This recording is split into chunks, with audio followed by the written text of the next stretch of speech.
Welcome to the new IT. I'm one of your hosts, Bobby Glen James, and in the house, Brad Anderson. What's going on in the show today, Brad? Hey, thanks for the intro, Bobby.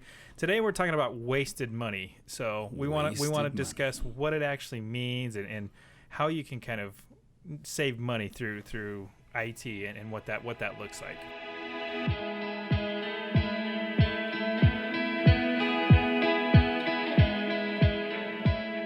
There is a lot of wasted money in business when it comes to technology. Oh my gosh. I have such an opinion about this. I'm excited for this episode. We've been talking about it a little bit, but I've seen it for the last 20 years so much. And in 20 years, technology and IT, and that has changed so much. And it's so different now. Back then, it was this magical thing that you had to spend money on that pissed the business owners off because it was no ROI. It was a money pit. You kind of had to have it. But nowadays, it's not a kind of have to have it.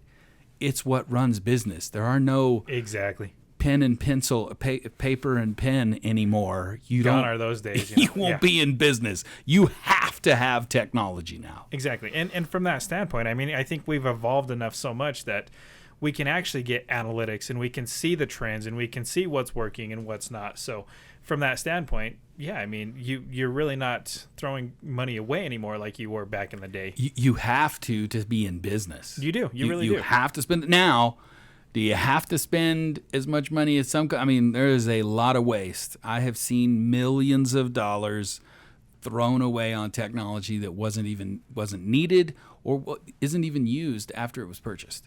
Exactly. And I think the bigger thing more than anything else is it's okay to spend money on technology, but you have to be strategic in where you're placing your money and what software or what technologies you want to invest in. That's it. Some things you can't get around, but there are other things that you can get around. So how do we do that? This is what we're going to talk about today, and I'm excited because I have I've gotten a little bit passionate about it. I have a big opinion about so much waste in business. BoTecha, my company, it's all about lean and figuring out how to do things lean. The lean technology model is, to me, a big deal. Absolutely. It helps companies run faster, cleaner, cheaper, easier, less downtime, everything about trying to figure out how to do as little technology but making it a big bang for your buck. So anyway, my soapbox. Well, and that's the way, I mean, every business wants to be that way. I mean, it's all about They profits. should be.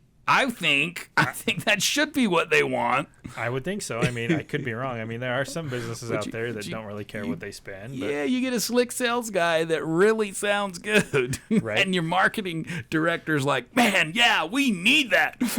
Right.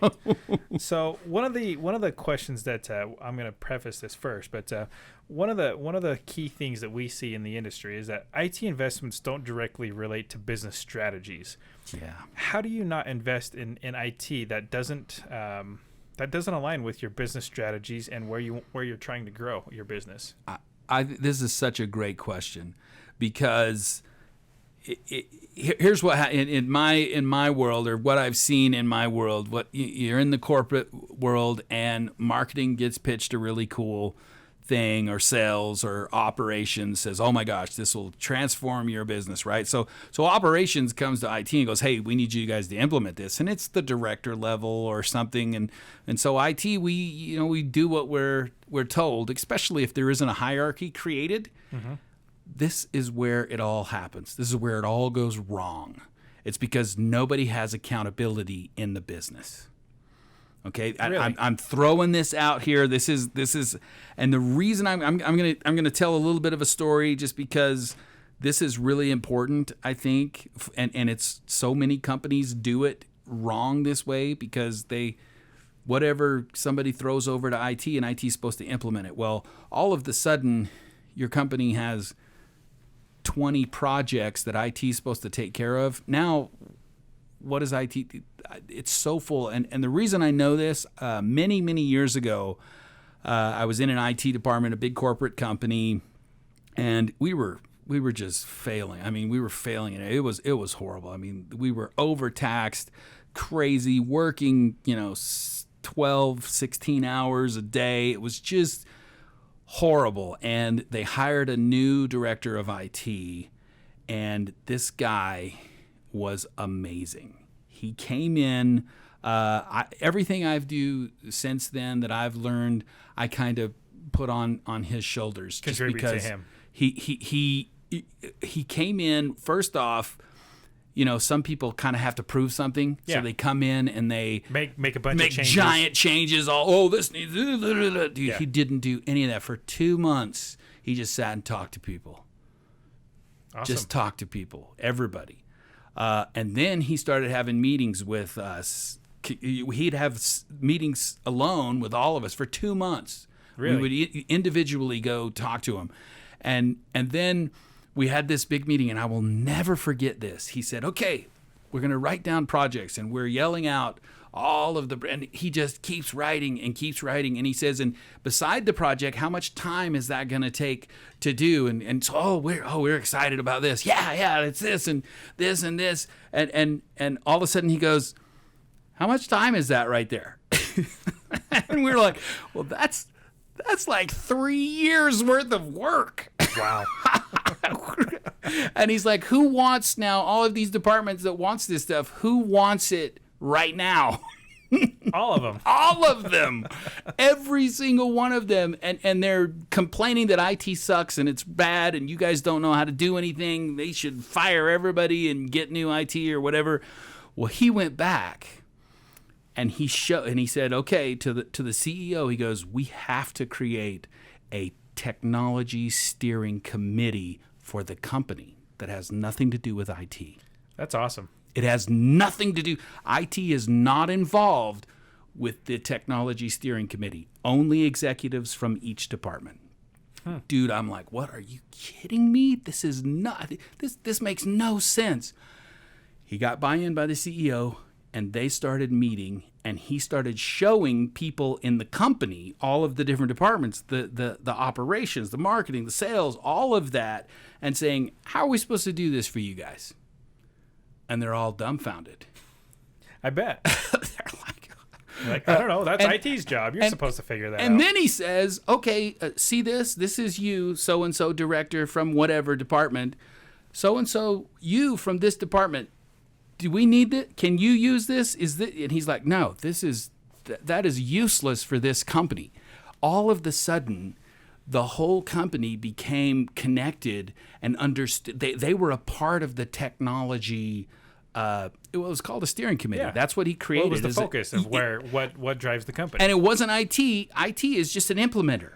Exactly. It was the people in the company that needed to talk back and forth to understand how not to spend money on crap that they didn't need or that didn't align with their business model or didn't align with their budget or their business. What was the question? Business strategy. Business strategies. It changed the whole. All of a sudden, we had these projects that were in alignment, and we made no decisions.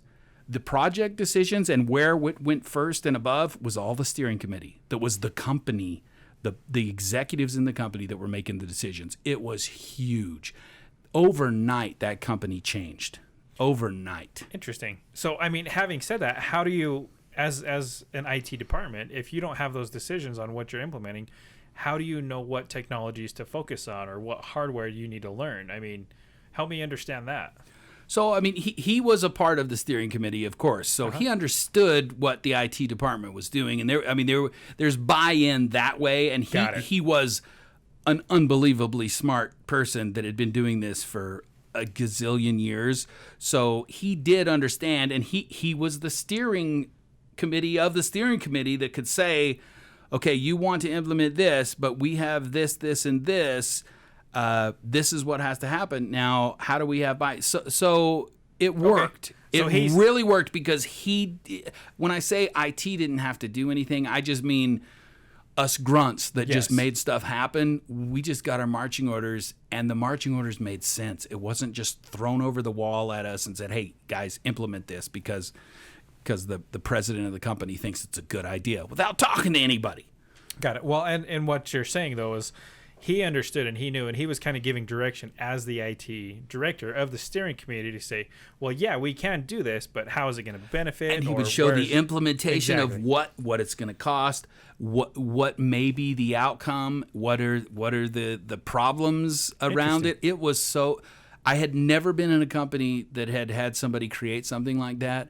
And literally, like I said, overnight, that company became 1,000 times more efficient, and the technology made sense, and we weren't just running around with our heads cut off trying to implement crap that just had no had no strategy for the business. And I think that's the norm, unfortunately. Even now, this was many years ago, and the fact that is still the norm, that they just kind of try and figure it out and everybody throws it in. And I even mentioned to some of my clients about steering committees, and a lot of times they don't get it. I can see that. I mean, it makes sense why. Yeah, it is. I mean, well, most companies don't think of it like that. I mean, most companies are looking You're the technology people. You guys figure that out. Well, if you're going to keep throwing junk at us that you're going to purchase, you probably should have buy-in. I got it. And responsibility. We gave the responsibility. Now, when all of a sudden the sales VP is kind of held accountable for the thing he did, it changes his dynamic of the decisions he makes. Exactly. It makes him think a little bit more about the purchase. And they're the ones that should make the decisions. That's Agreed. Why they get paid the big money, right? Agreed. So how can a company figure out, like, how do they determine what their ROI of a certain technology or buying anything in tech? That has always been the magic, I think, in business. 20 years ago, there was no such thing as ROI in technology. You just threw stuff at it and you knew you would never see your money back, which is, in the history of business, that's never been a thing. No, never. You just don't do that, with the exception of marketing. I mean, people throw money at marketing all the time and get nothing back, but... Yeah, I mean, that one's a little bit different. I mean, obviously marketing's there for a reason, and it does its due diligence. It does its thing. I don't want to get us off track, but the fact that technology now is your company, now you really can understand your ROI a whole lot better. Oh, absolutely. And if you can't, in my opinion, if you can't understand what the ROI is behind that technology, you should not have it. You should not buy it. If you can't understand what you're going to get out of that and how much money you're going to get from it, you shouldn't do it. I agree. That's my 2 cents is you shouldn't do it. And I want to ask you a question. With all of this said, what does that do to hiring? Well, I mean, I think it's a twofold. I mean, obviously, it helps you understand what exactly you're looking for in your candidates. So if you know you don't have to hire somebody to be a jack of all trades, you can really get somebody who's really good at what they do. Exactly. Yeah. So it does help you from that standpoint. Yeah. And it keeps you from wasting hiring money by... Exactly. I mean, it's going to help you from saving money. I mean, you have somebody who's in charge of this specific product. He's doing his due diligence. He knows how to work it.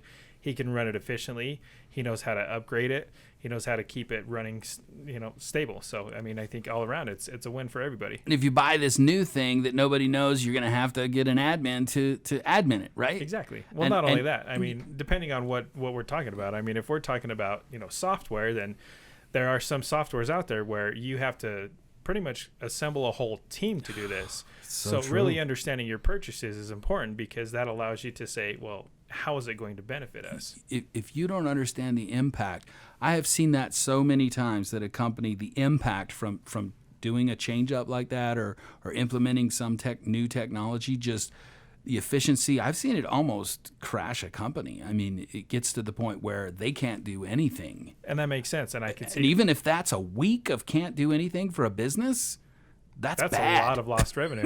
Yeah, for any business. Nobody wants to see that happen. In my history of IT services, you're down for 2 hours and somebody's head's going to roll. Absolutely. Interesting. Yeah. Wow. As you can see, I'm a little passionate about this. Absolutely. So another common issue or challenge that companies are facing is the newest technology doesn't always bring a lot of benefits. Why shouldn't companies upgrade to the latest technology? Again, I've seen well, on the other end, I've seen so much where a company, they will fight tooth and nail to not upgrade, Why? to not do the newest stuff. Well, because it costs money. Isn't newer better though? I mean, Oh, yeah, that's a great. Is it? that I don't know. I mean, I would like that's what they're pitching. So I mean, it should be. It should be. It should be. And they all have this release that says all of the new cool widget gadgets thing. And we all know that's a marketing. It's a marketing. It's a marketing tool. Sales deal. And I used to tell sales guys when they would come in all the time and they're like, "Here, you're looking for this thing. Our thing does 400 of all these different things. And it's the shizness of and it has 400. Look at our string of everything this technology does." And I'm like, dude, I needed to do 3 things really good. I could care less about all the other the 397 other things. I could care less that it does that. I needed to do 3 things really good. Yeah, that's interesting. And once your business has that thing that it does really good, why in the crap do you want the new coolest thing? Unless, and this is the key, the only reason usually to upgrade is because you can't do something that you want to do in the business. Okay. That's my 2 cents. You upgrade because you can't, like there's been an upgrade and now there's a piece that has been added that lets you streamline this thing that really is a part of your business strategy. Okay. Well, then it's time to upgrade it. So how does a company know when that's their time? I mean, They have a steering committee. fair enough. That's as easy as They that. have an executive steering committee that says, so they can look at the impact. So they have the people that should be making the decisions. You're paying executives a lot of money because they're supposed to understand and know what their piece of the business is, right? Mm-hmm. So if they can't figure out if you need this new thing, then who can? If you leave it to the IT, we're implementers. IT are implementers. They make things happen. They don't create the business strategy. So what if there's some technology that IT people need to do their jobs? I mean, how do you work with that? Well, that is a problem. Right. So when IT goes, hey, we do need this, and then there's pushback from executives, especially CFOs are the worst. And I don't want to tag on CFOs or controllers in big corporations because if they're good at their job, they will complain and argue about spending money. If they don't, then they're not very good at their job. Right? They're not very good at their job. But they're IT's worst nightmare. Because sometimes we do need things and there is a reason for an upgrade. And we do have to push it and show. And IT gets so frustrated. Like, why do I have to tell them we need to buy this? We just need it. It's a piece of technology that we need. Or this really needs to be upgraded. One, it's a security problem. And that's a big deal. If it's security, you do need to upgrade it. Absolutely. I mean, from the security standpoint, everybody should be making sure that their information is secure. And yeah. For some reason, though, on an executive level, a lot of times security is kind of a lower totem pole because they don't see until they're in the newspaper because they got hacked and their personal stuff was put out there. Then that COO is now canned. Yep. So now they would care. Fair enough. Anyway, interesting. Gosh, I don't know why I'm so on fire about this. It's a good topic for you. I have a lot of passion around it because so much waste, and it's the reason I created BoTecha is to show companies you can do things lean. The cool thing about lean is you have less breakage, you have less downtime, you spend less money. Now that doesn't mean cheap. That means you spend less money to run much more efficiently. That's a companies, they just throw money out. When it's not your baby and you've gotten $100 million in investment money, and I've seen that. I've been a part of those startups that got their $100 million and dude, we all got free sodas in the break room and we're chilling back and anything we say, hey dude, we need this, they give it. and then that 100 million runs out and the company can't be self-sustained, what happens? No, then you lose your staff. Then you lose everybody. You lose everything. You lose everything. Yeah, we used to say we're playing Survivor and the winner gets to lock the door. It's interesting. It's really interesting. Wow, I've been kind of taking this whole episode. I apologize. No, not at all. I mean, I like it. I mean, you're passionate about it, and that's what we want. I mean, that's what people need to understand. Is, I mean, wasting money is obviously a detriment to every business. So yeah, how do we help them save money? So this brings me to a question I want to ask you though about staffing. So you've got specialists and then you've got users.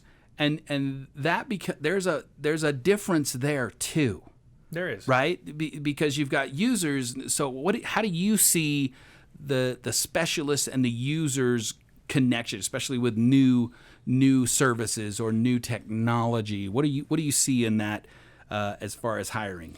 I mean, help me understand kind of where you're going with this, because like, if we're talking like on the software side, I mean, there are specialists who are specialists and developers in certain technologies. Mm-hmm. They need to understand how to create it so that it's a complete user workflow, and that the user doesn't get lost, and they can really track that nature. Or where are we going with this? So here's what I'm trying to get across, I think, is so you have a specialist that knows their stuff inside and out. Right? And they know that we can implement this and it's going to be the bomb. It's going to be the shiz. And if everybody was just like that specialist, it would be amazing for the company. But the end user isn't that specialist. No. And there's a disconnect that the specialist only understands. They understand this so well that they can't fathom a user that can't understand it or use it. Do you see what I'm getting at? I kind of get where you're going. And I've seen this dispersion of, the specialist says we're going to implement this. It's going to be the best thing since sliced bread. Our productivity is going to go through the roof. And instead, productivity crashes because nobody understands how to use what they just implemented. And they're trying to train. And this person, it's a no-brainer. It's a no-brainer. But for the users, they have no clue. And they're frustrated. Yeah. I mean, it sounds like we're talking like reality versus functionality versus producing something that is intended to be good. Are you saying more or less how are you managing that, or how does a specialist do that? And how do you hire a specialist that understands that? I think more than anything else, I mean, you have to make sure that you're putting whoever's in that position as a specialist. Let's take, for instance, like an AEM developer or a site core developer. They have to understand what it is that they're trying to get. They have to put themselves in the customer's shoes to understand what journey do they want them to go down. If your site is an e-commerce platform and you're selling shoes, well, you need to make that experience easy and functional for that customer. So understanding as you're building that out is key to making sure that you're understanding, okay, well, is this clunky? Is this a good interaction? Is the customer happy? Then how do you market to, and how do you place candidates?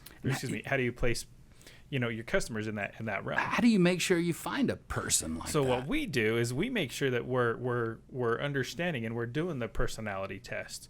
Our process is we have a 2-interview internal process. So we know exactly what the skill sets are for those people. And then we have our clients actually do more of that technical knowledge and that understanding because they know exactly what they need them for.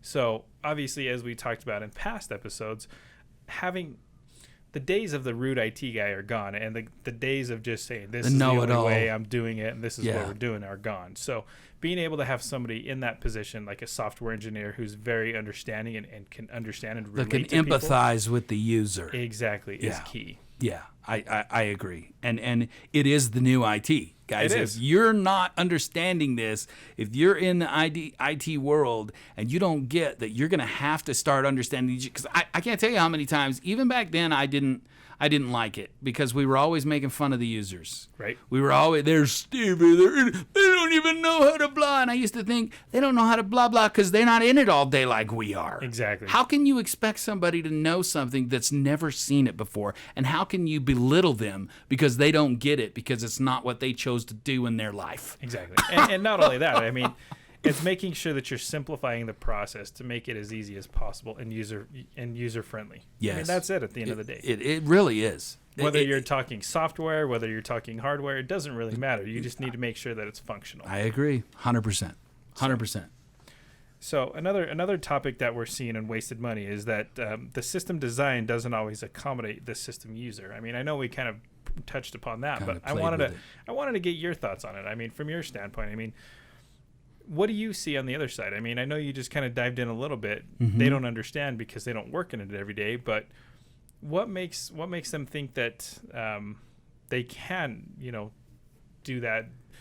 How do they relate to the customer from that standpoint? I look at my past experience and years ago, and I told you that I've never seen an upgrade or a move ever go really smoothly ever.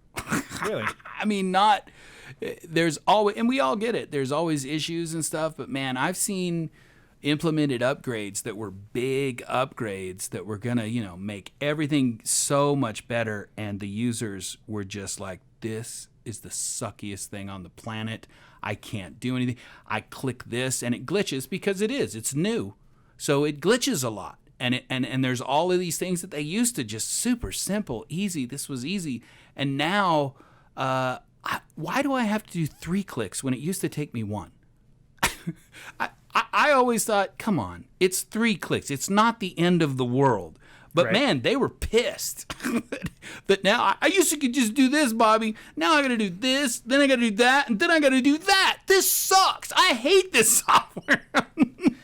Well, it's getting them to understand. I mean, I think people they don't look at the back end, what all that it's actually fixing. Exactly. Whatever. I think people just get comfortable knowing and doing what they're used to, and you change that, and people tend to overreact. There's a fine line there, I guess. There's a fine line between changing it because you want to be forward thinking and you want to create new business strategies that are going to help, and there's a fine line between we're just doing this because we're supposed to. And who cares what the consequences are? We're just supposed to do that. Fair enough. Wow. I guess I need to hold off on the Mountain Dew before we do the show. Not at all. Keep drinking some more. Well, cool. What do you think? Any last words for you? I've been kind of dominating. No, I mean, I honestly, I don't really have anything today. I mean, obviously, this is a topic that you're very passionate about, and I love that. But from our standpoint, no. I don't think we really have too much to contribute on that side. Yeah, just that, in the staffing world, as a new IT, you should be thinking about comprehending and understanding the big picture instead of just what you're taking care of. I think, is that a fair assessment of the new IT and a new IT staff person, that they should be thinking broader than just the technology? That's the way it used to be. Absolutely. I mean, from the hiring and staffing standpoint, you always want to make sure that you're including. You can't look for a unicorn. Let's just be honest. You can't find. But they want a unicorn all the time. Everybody wants a unicorn, but you got to understand that you can't get that. So you need to be realistic in your expectations when you're hiring and staffing, to make sure that if you're getting a specialist who's good at certain things, utilize them for that. Don't try to have them do 4, 5, 10, 15 other tasks. Focus on what they're good at. Get them to do what they do, and then that'll help you run more lean. Yeah. Yes, absolutely. And then your users don't have crazy surprises and have to learn new things, and you can upgrade and do stuff in the back end that makes their life easier and better, but it doesn't have to completely change the structure of the technology. Agreed. Anyway, cool. Well, this was a good one. I had fun on this one. I have an opinion. No, and I love it. And like I said, I know, you're very passionate about it. I love it. I see it coming through, and it's awesome. Cool. All right, folks. Thank you for joining the New IT. We'll talk to you next time.